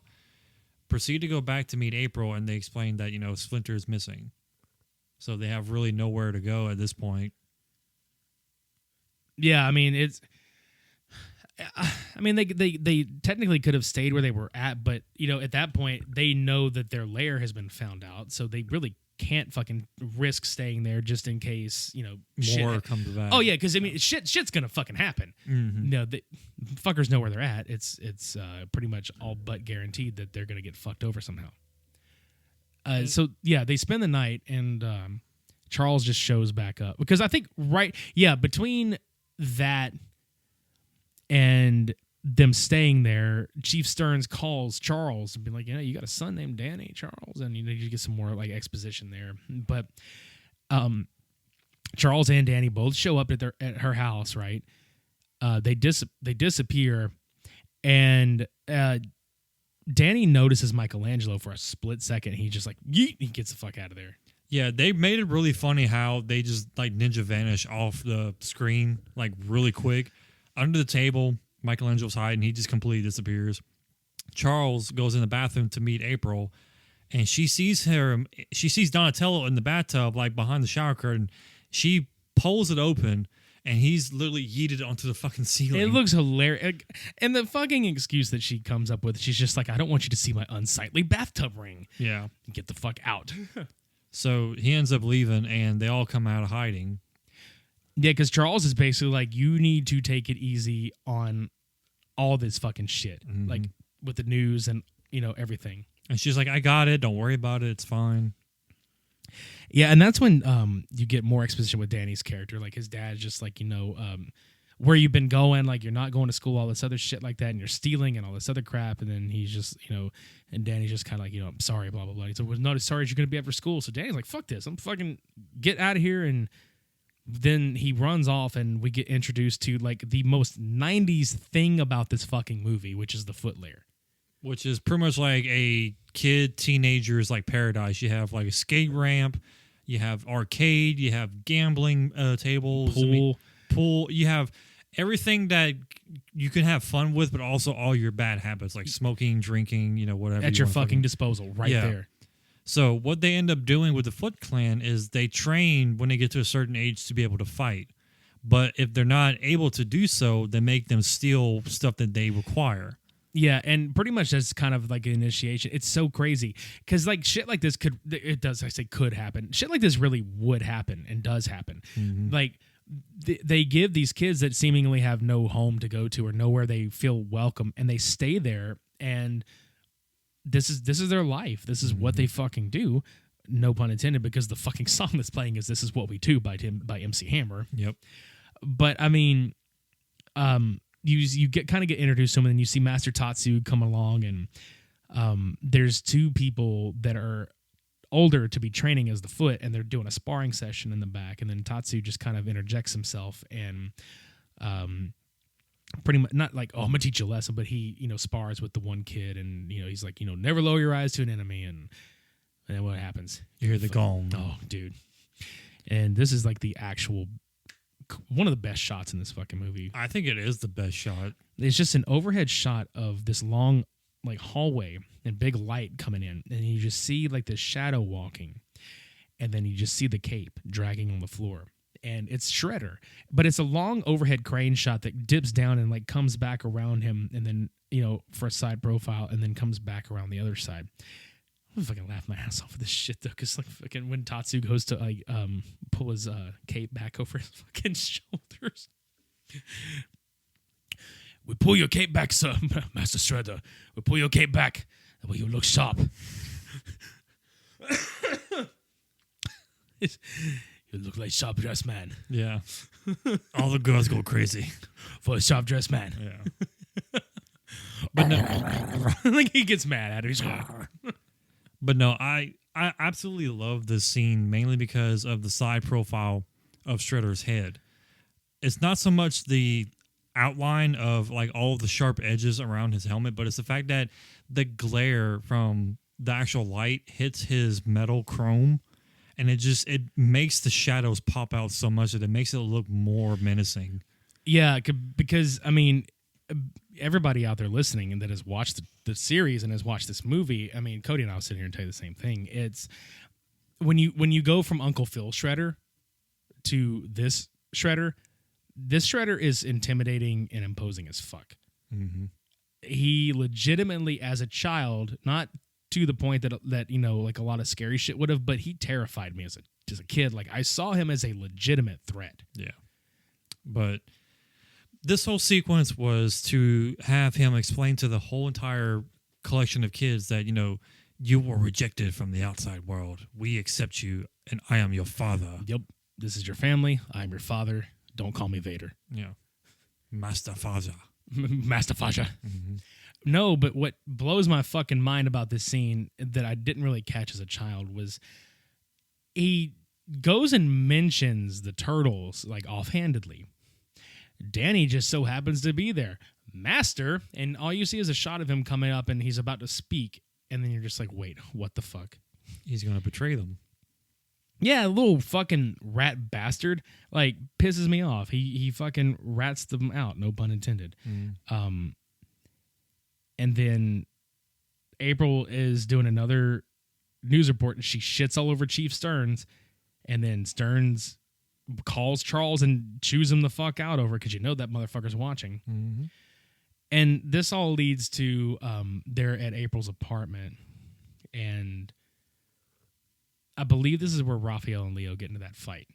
Because Raphael doesn't understand why they're not doing anything to find Splinter. Yeah. So he ends up going to the roof to let off some steam.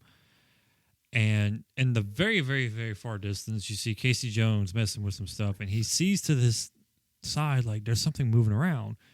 And he catches Raphael doing, like, sparring himself with his binoculars. And he's just like, huh. So that's who that is. Basically, that's where he's at. Yeah. Well, April comes home, and she's explaining to them, like, oh, yeah, I finally got the interview. Woohoo. It's going to come back on. I think 2 more times, and there was no word of Master Splinter, basically. Yeah, and they're going to call here if there's something that turns up from it. Right. But while this is going on, up on the roof, Raphael's getting gangbanged basically by the Foot Clan. Oh, he's getting it. Like, he's holding his own pretty decent for, like, the first few minutes, but he's fighting off a gang of these bastards just by himself. Mm-hmm. And which is so fucked up because at the same time, April's like, well, should we go find Raphael? And they're just like, no, he's off. He needs to, let off some steam. He likes to go off on his own sometimes. So they just don't think anything of it. Yeah, he gets his ass handed to him pretty much the entire time. They go down to April's father's shop with all the antiques, and they look at all the stuff they have down there. They all goof around and mess with each other and shit. Goes back to Raphael being his ass kicked again. Man. They go back to them, going back into the apartment. And like, are you sure we can't go find Raphael? He's like, oh, I'm sure he'll be back any minute now. And just crashes through the fucking roof, dude. And then they all start confronting the Foot Clan. Dude, the Foot Clan roll in there like a SWAT team. Like they're swinging in and busting out windows and fucking swinging in and jumping through, kicking the fucking door in. And then let's just break the monotony and let's break this serious fucking moment with Michelangelo. I thought insurance salesmen were pushy. I mean, he's good for that. So. Oh, hell yeah. The whole like, fellow chucker, eh? And they do the chuck off, which I like to affectionately call the chuck off, fuck off. Yeah. Because Michelangelo just basically just tells him to fuck himself without even having to do shit. Pretty much. And that initiates an entire goddamn brawl throughout the apartment. And at one point, this is one of my favorite lines too, when Michelangelo is on the floor, him and Donatello are like dodge rolling because they've brought axes in. So they're just axing the floor, first of all, missing every second. And fucking Donatello's like, good thing these guys aren't lumberjacks, Michelangelo. No joke. The only thing safe in the woods would be the trees. I die laughing every fucking time because that's just fucking great. Yeah. But anyway, like the floor winds up giving way. Because they chopped it to death. And then the weight structure is just too much for them to handle. But yeah, they crash through. They end up fucking more shit up in the antique shop. Poor bastards. One of the Foot Clan grabs the axe and chops the fucking electrical system, the main cable, to where it sparks. Yeah, because by this time, Casey Jones has showed up, and I fucking love it. Who the heck is that? Wayne Gretzky? On steroids? Another great line. But yeah, they basically, the Foot Clan have helped destroy April's fucking home. And then, like you said, when he hit that electrical box, it electrocuted that guy and then in turn set the whole fucking place on fire. Mm-hmm. The Turtles and Casey and April escape. And one of the more, like, as you get older and you see things like this, it's younger, I'm sure it's like traumatizing in some aspects. But when you get older and you just see April, like, looking out of the back of that van, like, her whole life is gone, basically. Yeah. Because before they all left, Casey was fighting off the last bit of the foot before they go into the little cupboard that they escaped through. There was a call from Charles, basically explaining a message to April that, I hate to do this, but you're fired because, what happened. And Casey eventually had to tell April once he got to the old farmhouse from her parents. Yep. She's like, I got to get a hold of my boss. Like, you mean Charles? She's like, yeah, how do you know that? Well, he left you a message. It's like, what do you mean? What was it? Oh, you were fired. Yeah, you just saved yourself an 8. He basically 8 mile round trip. Dude, he did not break it to her easy at all. Yeah, and they fight about that. Mm-hmm. So you get that whole situation, which it cracks me up too because the way, like the comedic timing, during the serious moments and then like the not so serious moments. There's a whole moonlighting reference that Donatello makes, and you kind of get the way I look at this movie is like there's like a bunch of peaks and valleys in here where like this is you peaked at the fucking fight, which I forgot to mention. When they're driving off and the whole thing is set aflame, Danny is looking on from a separate building across the way, like with regret in his face, and at the same time I'm sitting here just like, no, fuck you, like you ruined like this woman's fucking life. You fucking single-handedly helped to ruin this fucking person's life. Yep. So fuck you. And then Shredder just comes walking in without, like, his pimp cape is off, so he's just pissed. Yep. And he just walks up and he just backhand pimp slaps the fuck out of Splinter. Because Splinter's been hung up to fucking die, basically. He looks like Jesus. Yeah. He hung his ass up like Rat Jesus. Rat Jesus. Let me tell you about your savior. It's like Fire Marshal Bill. Let me show you something. But no, he pretty much is just like, then fucking hang there till you die. And he just gives Tatsu this nasty look because they failed their mission. And Tatsu just, Not even like half a second off from whenever Shredder leaves. He just like fucking boxes these boxes all around him. Poof. He's like, And he goes to like fucking take it out on the Foot Clan members. Yeah, but you made me laugh when we watched that sequence. You were talking about how like Shredder was in earshot of this whole fucking thing. He would just Shredder would just turn around, motherfucker. Like, what the fuck? You know kung fu, not boxing. Right? He just gets like pissed. You break my intake shit. These are fine chinas. You break my product. Yeah, dude, it's fine china. That belonged to my mother. Right. But no, yeah, like he goes and beats he just goes and takes it out on the Foot Clan.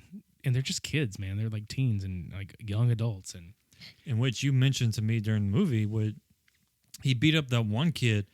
He stopped right before he did anything else. Well, in the original script, before they edited it out, he was supposed to kill that kid off.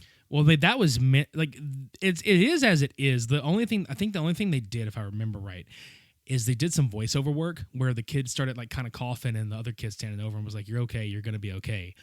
Because when they take his mask off, he's out. He looks like he's knocked out. But in the script, he was dead. Yeah. Like Tatu like fucking kills this kid because that zoom in shot on Danny's face is kind of like that rude awakening of like, fuck, I'm in something I will not be able to get my fucking self out of because they will come looking for me. Mm-hmm. Because that's the one thing about this clan that's really imposing and scary is that these kids are fucking disposable and they don't give a fuck that they're disposable, but they'll still fucking find them and be like, no, you're in this and you will fucking live and die for this. Yep. So that was like the real, like, that's a dark moment that they kind of had to lighten up in the script. I would have preferred it the other way, but, you know, that's just me. Yeah, I mean, there's a lot of dark moments, like the whole fact with Raphael being out of it for the longest time. Like, you just see days, dude. Leonardo just standing by his side no matter what, trying to make sure that he comes through. And he's depressed. Like, he's so just drowned from sorrow, just how his brother is in this state. Yeah, because, I mean, he fucking told him they didn't need him. Yeah. In that fight they had. And if that's the equivalent of like saying, like telling somebody you hate them and the last thing you've ever said to that person is, I fucking hate you, I don't need you. Mm-hmm. And that person's like probably going to die. And you're just like, fuck, I regret every bit of this. Yep. Leo has regret. Yep. Which makes me like go back to like the fact that this movie has a lot of really good heartfelt moments and beats to the script. Like, you know, because when they get back to the farm, or they get to the farm, Casey and Donatello are working on one of the pickup trucks that are on the property because the van that April has, the block has a crack in it, the size of the San Andreas. Out, yeah. And so you kind of get more character development here. You learn a little bit more about Casey. You find out that he played pro hockey for like less than a year before he got hurt. Mm-hmm. Him and April start to bond a little bit because they're kind of awkward around each other at first. Yeah. Michelangelo and Donatello bond a little more, which they've already been like, they're kind of the best friends of the brotherhood or whatever. Mm-hmm. Leonardo is keeping a constant watch over Raphael, like you said. And then at some point, Raphael wakes up. And dude, like, okay, I think this was the first time Cody saw this shit because I pointed it out to him. Oh my God. We have to talk about this. I don't fucking care. Oh my, okay. So whenever they have this brotherly moment, whenever Raphael wakes up, you see April and Donatello coming into the bathroom, right? And he pointed this out before he even before we got to that part, he pointed this out to me. I was like, oh shit. Yeah, we tweeted a picture of this out, by the way, on our fucking Twitter account. Donatello's suit opens his mouth so wide and Donatello laughs. You see the teeth and the eyes of the actor inside of the suit. Because that's how they would see is out of the mouth of the suit. And oh my God, it is so fucking terrifying. It's like nightmare fuel, dude. Because he paused at the right moment, and I thought it was funny at first, but the more I think about it, the more it's literally just going to give you fucking nightmares. It now. looked like annoying orange, like the eyes in the mouth, like right inside of his fucking mouth, dude. But it's like black version. Well, because you can't see anything, because it's like the mesh is over his face, and you just see like the lips, the teeth, and the eyeballs. It's really fucking creepy. And you can't unsee it. Like now, it's stuck in my brain. Oh, you're welcome. No, I'm not thanking you for this shit. It's a Kodak moment. Yeah. Which is fucking funny, because that was the line he says. In your fucking mouth, it's a Kodak moment. It is a Kodak moment. It's a can't go back moment. Cody looked at that and he's like, it's a Prozac moment. Yeah. Like I'm gonna need therapy now. Donna, hell no. Oh, hell no, yeah. Yeah, Donna, hell no. It's a good thing Donatello's not my favorite turtle because that would have scarred me from him. I'm sorry. What is it about the color purple in these two movies that's fucked up? So, Jesus. Like Ivan Ooze like a creepy perv looking motherfucker, and then Donna Hell No is it's like he's got a mouth inside of his mouth. Yeah. It's like this movie turned into a horror film real fast. Like real quick. Yeah. The Teenage Murderous Ninja Turtles. Yeah. It's like, fuck, dude.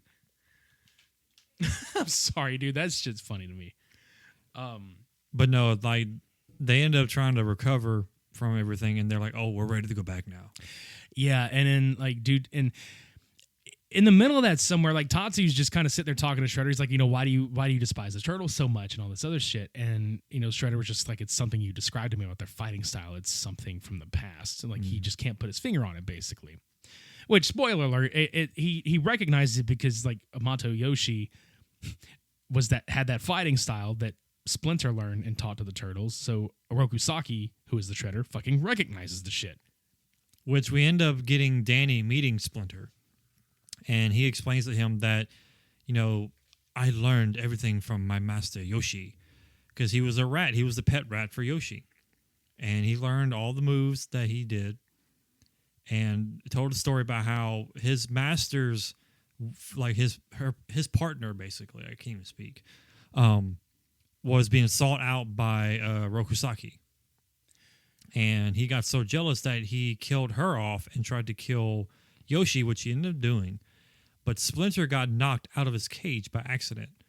And he ended up trying to claw at Shredder's face, or at Saki's face, basically. Yeah, he left a fucking scar on him. Yeah, it's from like the one side of his nostril down past his lip. It's like a large-ass scar. He's Scarface. Yeah.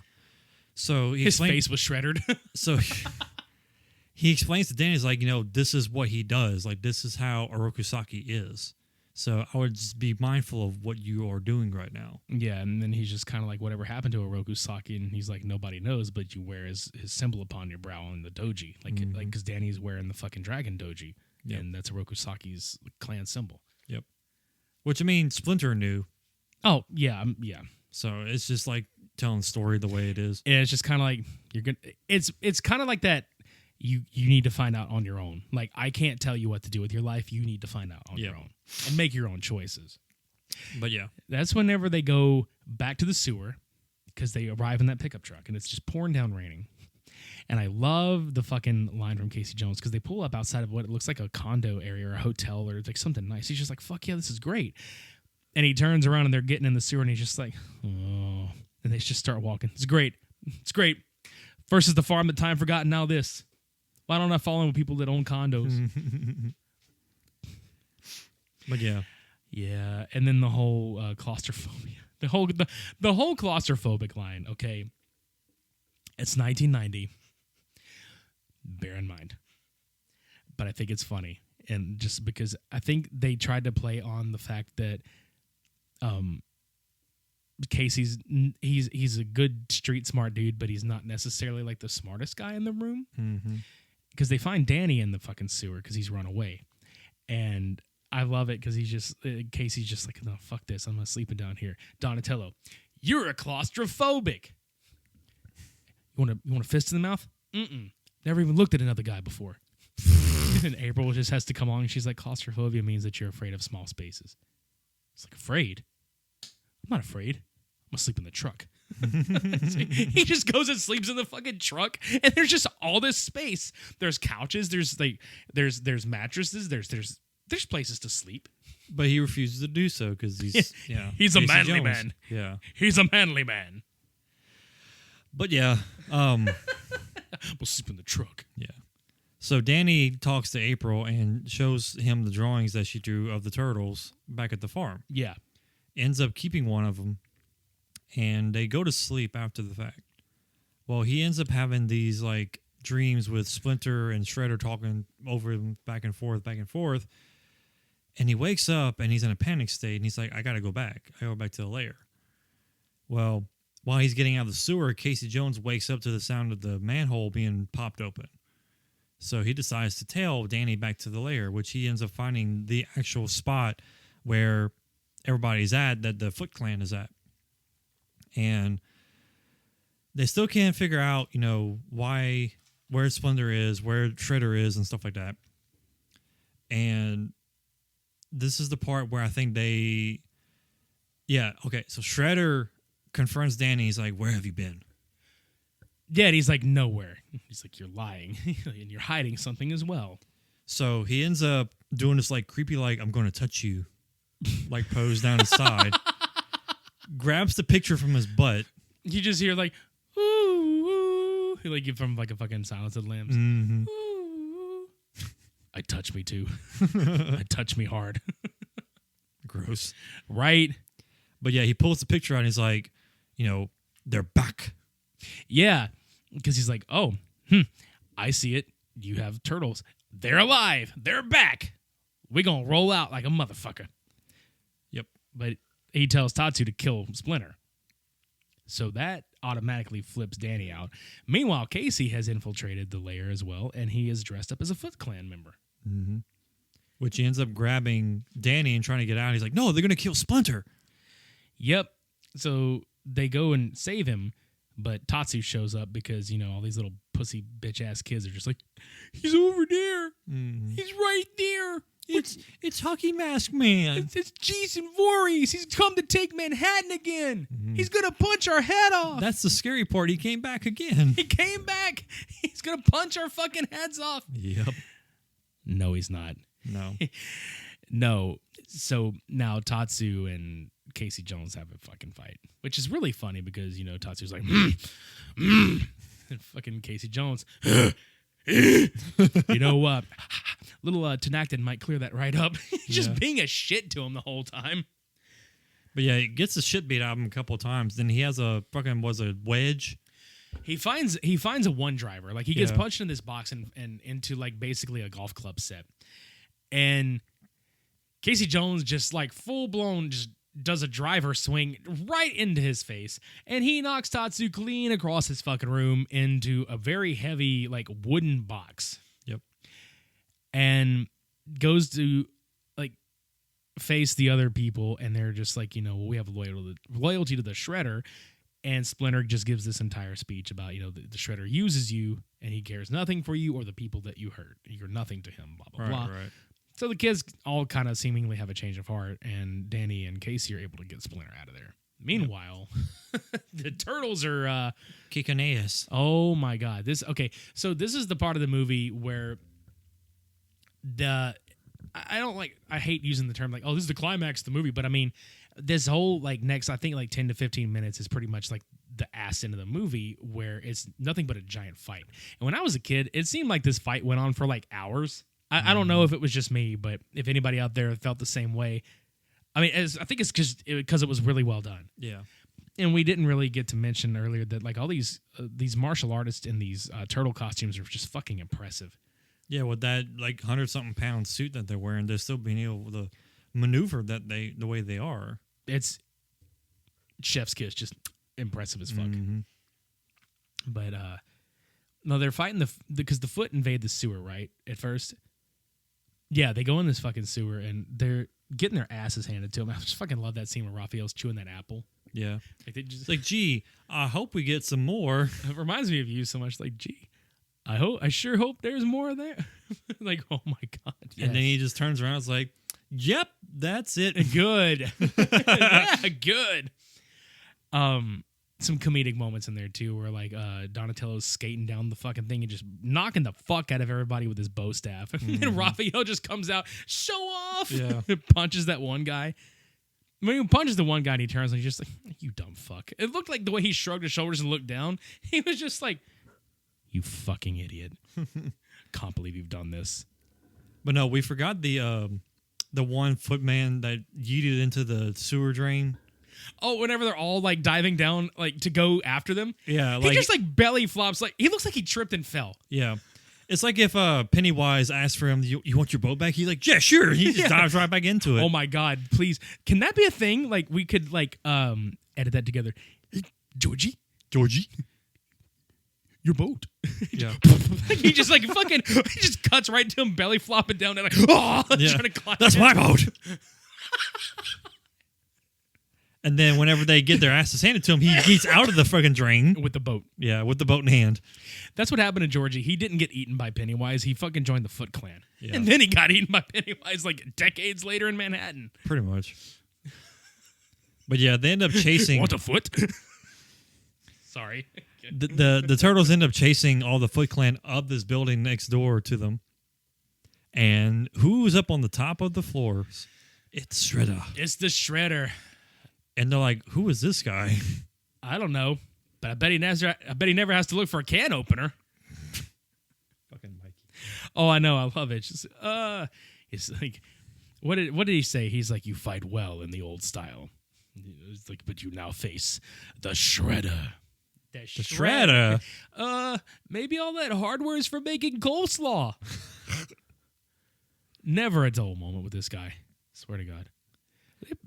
But they've beaten the fuck up out of every goddamn Foot Clan member there is to beat. Yeah. But also, I pointed out this earlier, which I never noticed this up until now watching this Oh film. my God, yes. Whenever Shredder flies down from the air, he lands and he has the fucking like intimidating look on his face. Yep. And whenever they're having banter back and forth about who the fuck this dude is, they get close to him. He's like, you fight well. You can clearly see his mask is like completely off center. It's like cockeyed looking. And I'm they like- slapped him in the face. And I'm like, how am I supposed to take you seriously right now, dude? I can't even look at you. That's probably why Michelangelo was just like, what the fuck is this? Yeah. Like, what is this guy? Maybe some hardware for some coleslaw. Right? But dude, yeah. So that shit happens, and you know, as this is going on, the rest of the kids from the warehouse, they show up. April, Splinter, and Casey are, you know, they're all on foot at the ground level where this rooftop is, and they can hear the fighting happening. Mm-hmm. And then at one point, you know, and I never noticed this until way later. Casey looks down and he's like, "Looks like your boys are gonna need some." Where'd he go? Like he looks at April and he's like, "Where'd he go?" Because like Splinter's just gone. So back on the roof, Shredder has pretty much taken down Leonardo, and he has him at the throat with his staff. Yeah, And he's like, weapons, throw them. yeah. So basically, they have to surrender everything. He about to die. So he's like, you fools. You could have all taken me on with 3 of you and losing 1, but now you all shall die. And he goes to try and stab Leonardo, but then he goes, Orokusaki! Oh yeah, Splinter. He's like, yeah. They're like, no, and then you just see like Splinter just on the roof. He just like, he force ghosts, like Yeah. he force projects himself onto the roof. And he's like, who? He's like, oh, I know who you are. I was the one who gave you that scar. And he's just like, Yeah, you! Yeah, he's like, you know, we have met in the past. Basically just said like, you're my master, Amato Yoshi, you know, all this other shit. And then the Shredder is just like, you motherfucker. Like, it's you motherfucking bitch. You made me Scarface. Yeah, but I like that moment of oh shitness from the Turtles because they technically don't realize or think that Orokusaki is actually still alive because Splinter's never actually said that he lived. And it doesn't really come out if Splinter really does know if he's alive or not, but you get the impression he's not stupid. He knows he's alive. Right. Because you see Raphael just kind of have that it's him moment where he's just like, fuck, we were fighting this guy. Like he literally could have killed our ass, you know? Yep. And this dude, you made me fucking laugh my ass off because when Shredder charges Splinter with this fucking staff, when they made a point to zoom in on the nunchucks when Michelangelo threw his nunchucks, one of them like caught on and was hanging onto the ladder to the roof. So we assume that, you know, Splinter picked it up, but you just see him like whip out these nunchucks and he's just like, huh! Like he's like his mouth is open and he just has this like ha look on him and he wraps it around and Shredder just kind of like flips over the fucking roof ledge, looking like he took a back body drop from The Big Show or something in the ring. But he's hanging on by the bow staff thing, and Splinter basically got the chucks wrapped around it. And he's just fucking like hanging there, and Splinter is just kind of giving him this whole speech about, like when you die, it's going to be without honor and all this other shit. But in the middle of speech, like he tries to fucking shuriken his ass. He tries to throw like a fucking kunai. Yeah, he tries to throw it at him. Well, that causes Splinter to have to let go of the nunchucks that are holding Shredder on the roof to catch it. But when he does it, it slips, and Shredder just falls into a goddamn garbage truck. Mm-hmm. And let me just say, from experience working with these things, that shit fucking hurt. But that wasn't the icing on the cake, because Casey just like, whoopsie. I fucking love that. Oops. He just activates the lever for the compactor and just crushes him. Yeah. And you're just like, oof. Which in the comics, like, Shredder blows up in the comics. Like, he has a grenade, and when he gets tossed off the fucking roof with the grenade, he fucking blows up, dude. So, like, this was a much tamer fucking ending, right? So, fucking hell, man.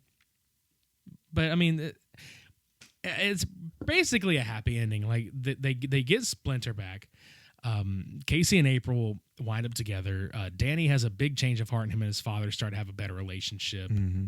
Chief Stearns comes out. He's like, "Hey, I want to talk to that kid. Hey, hold those motherfuckers over there. Like, get some stretchers out here. Get some doctors. I want to talk to that kid." Just like, God damn, you fucking take a chill pill, lay off the caffeine, bro. Mm-hmm.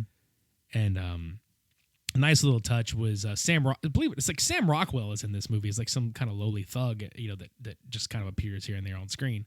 And he gives that line that was like a nod to Kevin Eastman and Peter Laird, because he's like, "You can go check out the East Warehouse on Lairdman Island. You'll find your answers there." I'm like, oh, that's a nice little, nice little callback. Yeah. So the movie ends with the Turtles trying to come up with a catchphrase. And Splinter's like, "I've always liked Cowabunga." So we get Cowabunga. So that's, instead of the TV series, like, this is how they introduce that into the continuity of the films. Mm-hmm. And I just love it. I made it funny. And he just laughs, and screen fades to black. And that's the Ninja Turtles, Teenage Mutant Ninja Turtles, 1990. Mm-hmm. Which, I'm going to be that guy and just say hands down that movie fucking wins. Yeah, I was going to say the same. Because, and it's not that the Power Rangers movie is bad. It's just, it's campy. It's memorable in its own way. I just feel like this movie did it better. This movie had heart. This movie had very meaningful, impactful moments. It still holds up very well after 30 fucking years. The production value, the work that a lot of the people put into this movie, it shows that they really wanted to make a good film. It's a good movie, even if you're not a big fan. Like, you could look at this, and it's just a great, well-made movie. Mm-hmm. I could go on and on about it, but I mean, you think about it at the time, like when in a time when, they could have still been whitewashing a lot of the characters. They actually did hire like Asian actors. They hired like an Asian actor to play Tatsu, and I can't remember what nationality the guy that played Shredder is. He might have been like I think he was of Asian descent, if I remember correctly. Something like that, yeah.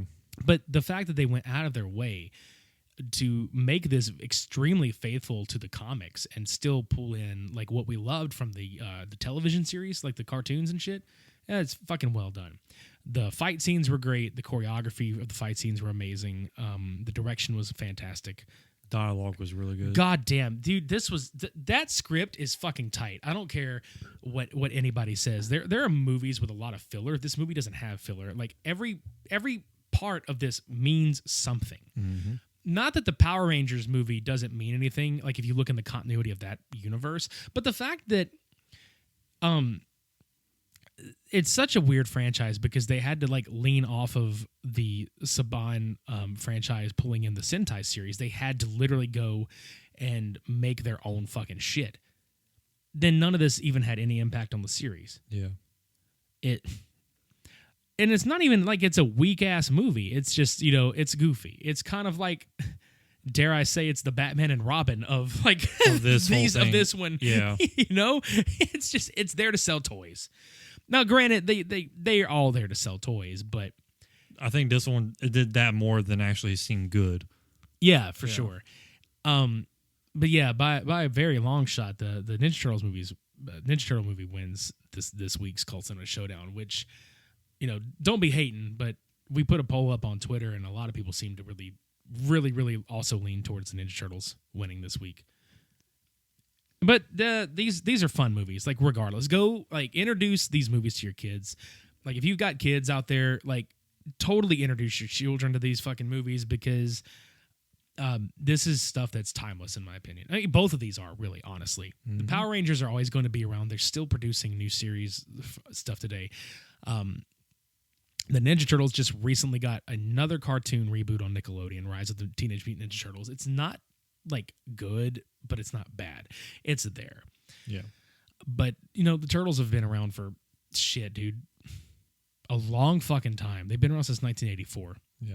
The Power Rangers have been around since, but before the American series, technically. So there's a lot of history to both.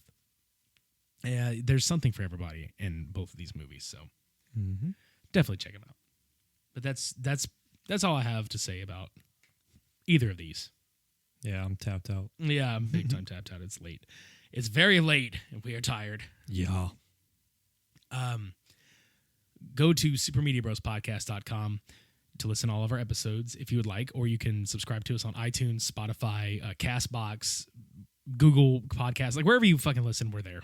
Just go look for us. We're there. This is your last chance to get our previous logo on a t-shirt, hoodie, or tank top. The 1984 logo is going to be going into the vault, and it's going to be on sale until the end of the month. So if you want one, go get one. We'll probably have new merch up by the end of the month. Yeah. Go wear us. Proudly fucking wear us. We're the oldest. Yeah, I mean, it's still us, but definitely rep our fucking I'd say legacy logos, since there's no legacy, but go rep our old shit. If you have even if you still have stickers and shit from when we first fucking started, hang on to that shit. We think it's fucking cool that because we still have some of it too. I've been hanging on to some of that crap, but definitely go check us out on anywhere you get your podcast. Tell your friends. We're on YouTube. Gonna try to do some video stuff this year. Definitely. Go leave us a rating and review on iTunes or podchaser.com. That really will help us out a lot with algorithms and kind of getting out there to more people that may have not heard about us, or just fucking tell a friend. Mm-hmm. We're right here in your ear holes. It's all good. A friend? What? A friend? Tell a friend. I know. I just kind of nodded off and say, wait, a friend? A friend? I have plenty of those. A friend? I have plenty of friend. Fuck. But no, check us out on social media. We're on Facebook, Twitter at supermediabros_, and supermediabros podcast on Twitter, on Instagram. But you can come look at our stupid pictures anywhere, really. Including the one with the Ninja Turtles, one we just took. Yeah, we'll put that on our Instagram too, because, oh my God. It's going to be, it's a Kodak moment will be the fucking caption for it. But it really should be. It's a Prozac moment for Cody. Yeah, it will be. It's going to be. It's going to be Prozac moment very soon. Oh, I'm sorry. I've scarred you for life. I kind of feel like shit for showing you that, but I'm not going to feel like shit because it's funny as fuck. It's going to be a mental scar. Mental scar for life, motherfucker. Until the break of dawn. Until the break of dawn. I'm going to fuck up your psyche. And in parentheses, it says until the brink of dawn. It's going to give me wiggly worms. Fuck yeah. What else? I swear to God, I always feel like we're missing shit when we do this crap at the end. Plug the episode's website, plug the merch, plug our social media. Yeah, we need to plug our heads into a pillow. Yeah. Go to sleep.